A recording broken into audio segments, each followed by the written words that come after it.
Good morning. It's Tuesday, December 26th, not November 26th, as I have said several times in the past month or so. And maybe that's because November and December sound the same to me in my twisted mind. In any event, this morning I want to talk about a critical situation that desperately needs compromise in the United States. And we all know that compromise is a dirty word in this country. We can't get anything done. Anyhow, it deals with immigration and the situation that needs to desperately be corrected. And President Biden has met with the Mexican president to establish some kind of cooperative effort to maintain control over the immigration situation on our southern border. What Biden is asking is additional assistance to maintain control over the number of migrants arriving at the U.S.-Mexican border. And this is a politically delicate minute for Biden, who has been grappling with the migrant surges that have been fueled by the deteriorating conditions in the Western Hemisphere. That's according to this article that I'm reading. And it's obviously true because most of the countries that these people are coming from are not necessarily democracies, and they don't necessarily have lots of high-paying jobs. They don't have a cost of living in those countries that gives anybody hope for the future. So Biden spoke with President López Obrador of Mexico on Thursday morning, and he is seeking additional assistance to drive down the number of migrants arriving at the U.S.-Mexico border. And this is a delicate time for Biden, because he has a lot of other problems on his plate. And he is trying to solve a problem that is being fueled by the deteriorating situations in the Western Hemisphere. And on their call, the two presidents agreed that there would be additional enforcement actions urgently needed, and to reopen certain ports on the U.S.-Mexico border where the migrant surge has strained the federal resources and led to closing of those ports. So they talked about this. And I don't know whether this talk can really turn into anything substantial, because there have been many efforts to manage the unprecedented migratory flow to the Western Hemisphere. And there have even been declarations like one in Los Angeles for protection for the migrants and for the people who are receiving these migrants. We have senior U.S. officials, including Blinken and Mayorkas, and members of the Homeland Security like Liz Sherwood Randall, who are traveling back and forth to Mexico in the coming days to discuss actions with the Mexican officials.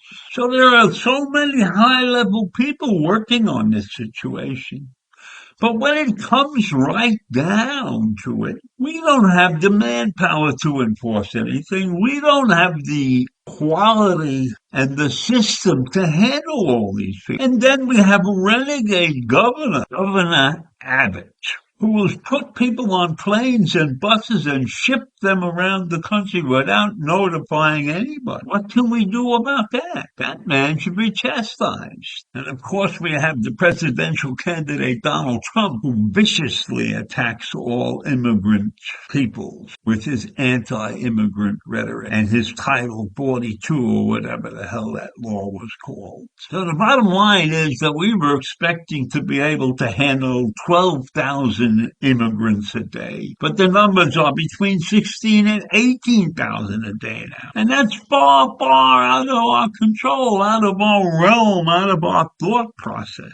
So the system is going to break. There's no way that we can continue at this pace and realistically do what should be done. I mean, these people are desperate and they need help, and we're not prepared to give them all the help because of the volumes that are coming here. And this is a uniquely challenging moment because there are multiple sections of the U.S. southern border that are overwhelmed, and that is making it more difficult to control. We have to compress those border areas so that we can deal with these large groups of migrants. And I will tell you another thing that is bothering me. We've got this huge influx, but we have living in this country 11 million or so children who were brought to this country as young, very young people, and they are considered immigrants. Why should they be considered immigrants? Why should we have 11 million of these so-called immigrants when they've grown up in this country and they've gone to school here and they've turned out to be decent human beings? Why aren't they citizens now? There's no reason for us to have 11 million that people point the finger at because they are not citizens yet.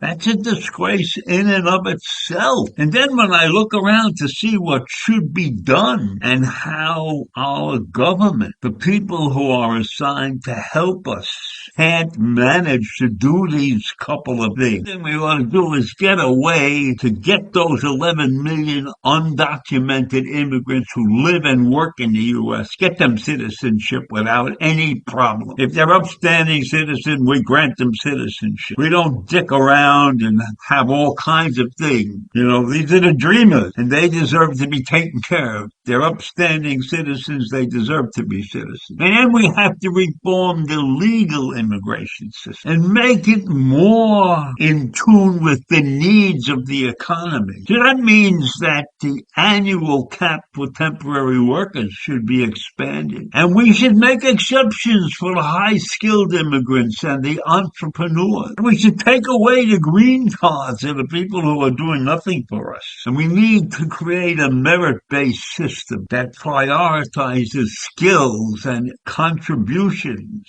as opposed to letting just anybody cross the border. Then, of course, we have to enhance the border security and border enforcement to prevent all these illegal crossings. Now, that's a monumental task. We probably need an additional 100,000 people or so to run a system like that. And maybe we have to use more technology so that it is guarding the ports of entry as opposed to having a human being. And then we need to improve the asylum system and the refugee system to ensure that the U.S. does what's right for these immigrants and protects them from evil forces that exist. So it's no easy task that I'm saying we have to do, but we have to get to work on it, and it has to be done quickly. So I'll leave you with that this morning. Bye.